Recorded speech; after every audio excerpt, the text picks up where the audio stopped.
The different municipalities comprising the province of Tawi-tawi in the Bangsamoro Autonomous Region in Muslim Mindanao or the BARMM region.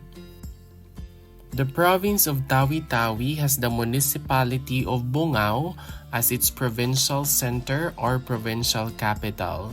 It is a part of the Mindanao Island Group in the Bangsamoro Autonomous Region in Muslim Mindanao or the BARMM region. It is composed of 0 cities, 11 municipalities, and 203 barangays. It was founded on September 11, 1973. The total land area is 1,087.40 kilometers squared or 419.85 square miles. The province of Tawi-tawi is bordered clockwise from the northeast by the Sulu Sea and Celebes Sea.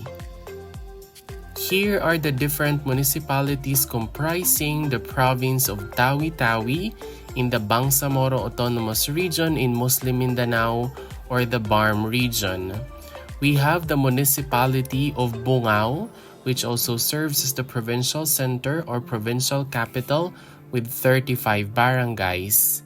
The municipality of Languyan with 20 barangays. The municipality of Mapon with 15 barangays. Municipality of Panglima Sugala with 17 barangays. We also have the municipality of Sapa-Sapa with 23 barangays. Municipality of Sibuto with 16 barangays.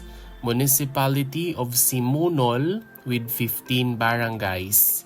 And the municipality of Sitangkay with 9 barangays.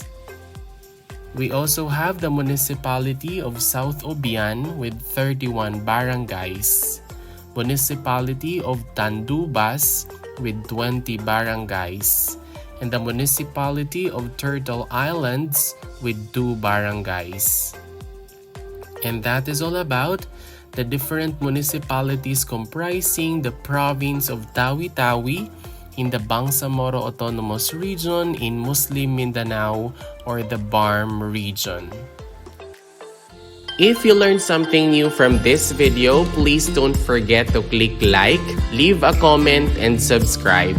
Moreover, you might also want to watch the next video on the screen. Maraming salamat, thank you for watching, and see you in the next video.